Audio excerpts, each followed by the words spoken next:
Hey guys, welcome back to Tech Phantom, and this is my OnePlus Nord Core Edition 5G 15 days review.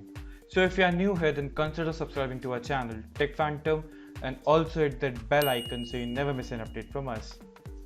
So now that you have done that, let's get started.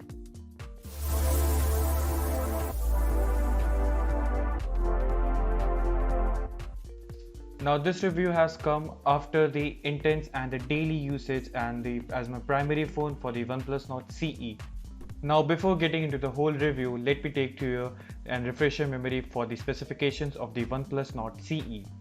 On the display side, it comes with a 90Hz of Fluid AMOLED display with a 6.43-inch of Full HD Plus panel. Phone runs on the Android 11 based on the Oxygen OS 11. And you also get a Snapdragon 750G processor with a single 5G band of N78.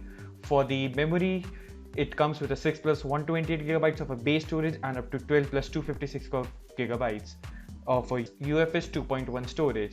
On the camera setup, it comes with a 64 plus megapixel of a triple camera setup with a 8 megapixel of ultra wide camera and 2 megapixels of depth sensor. For selfie lovers, it comes with a 16 megapixel of a single punch hole selfie camera.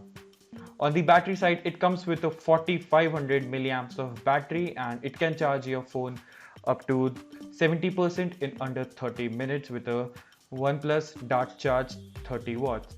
Now that the specifications of these phones are done, then let's take a look at the build and design of the OnePlus Nord Core Edition. Now on the built-in design, the phone feels very light and it has some corners to bring that price down to 22,000 rupees, 23,000 rupees. And with that, speaking of which, the Nord CE is built on the plastic back and also the plastic frame.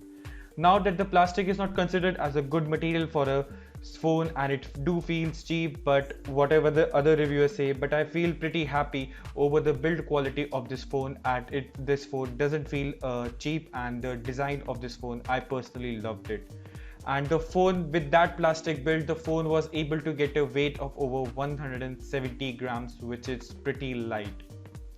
Now speaking of the design, is also not too different and it blends with the OnePlus Nord family, but the one thing which you misses out with that is that for the alert slider. Now instead of the original OnePlus Nord quad camera setup, there is a triple camera setup which I have mentioned, and the camera samples which you can find also in the timestamp below.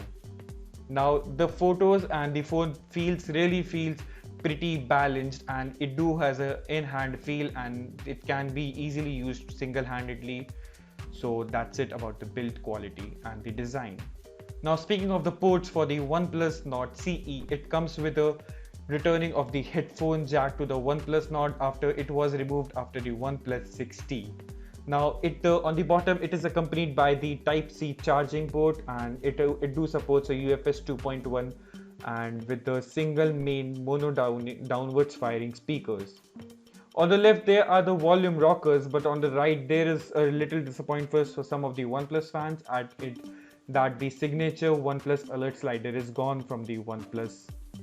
Now on the right only the power button is present, whereas the top of this phone is pretty clean with only a secondary mic and the earpiece for calling.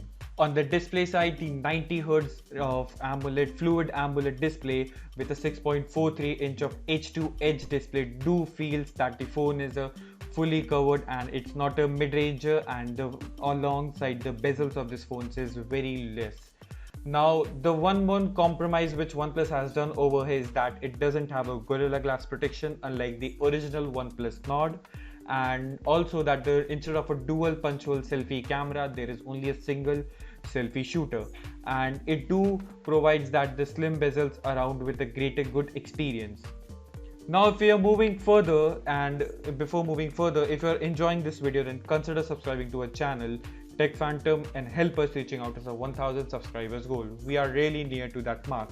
On the performance, where some of the people really do think that the Nord has the underrated processor for the Snapdragon 750G, and it was still a bit bummer for me in the initial stages, but after using that phone thoroughly for the 15 days, I really don't find any kind of hiccups with this phone and any kind of lags within the phone.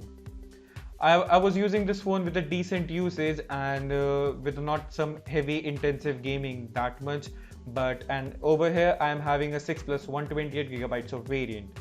Now the phone do might not be exactly a beastly just like the OnePlus 9 LD series, but it's really good to see an Oxygen OS and running under near to the 22,000 rupees, 23,000 rupees price mark.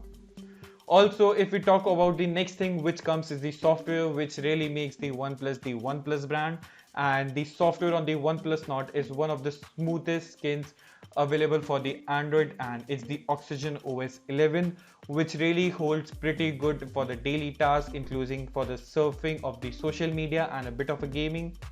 Now this phone also haven't let me down anywhere while I was using the phone with a slightly stutters or anything like that, and the 90 Hz refresh rate was always on.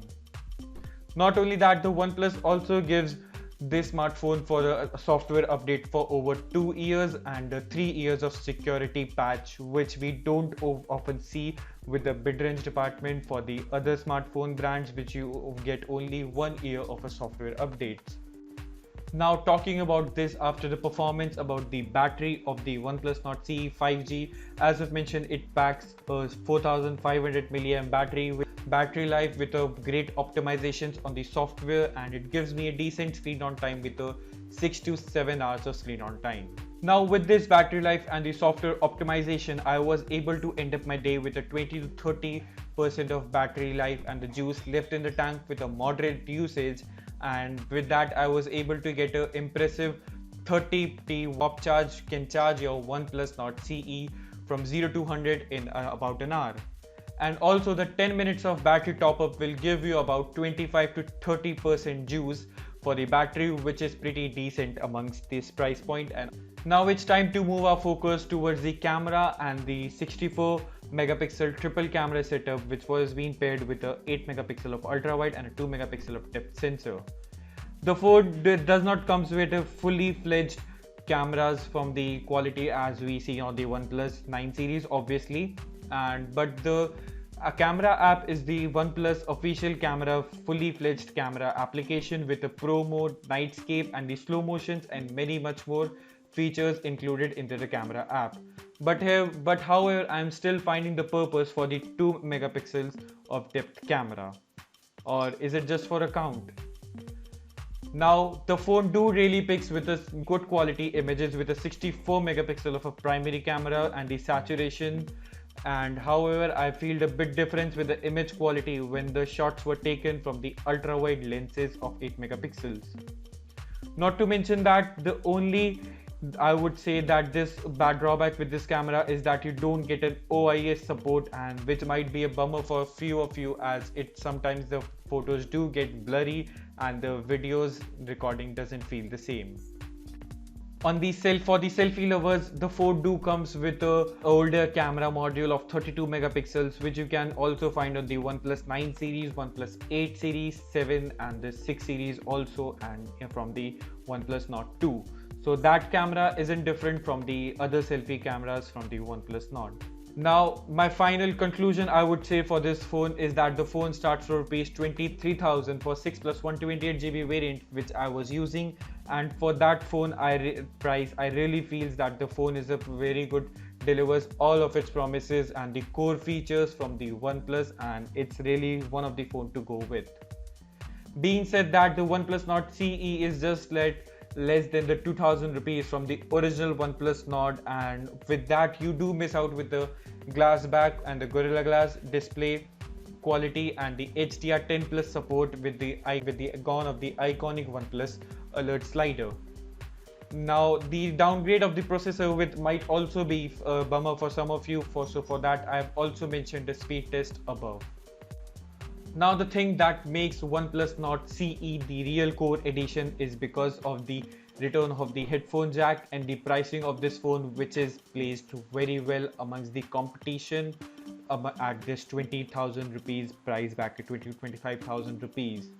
The headphone jack is back, the glass back is gone, and overall I feel that the OnePlus experience for the software experience is very good at this price, and it's an ad-free experience. So if you like this video and if you find this review very helpful in any way, then give this video a thumbs up and subscribe to our channel Tech Phantom, and I'll be bringing more such amazing tech videos for you. Thanks for watching, and I'll see you in the very next one.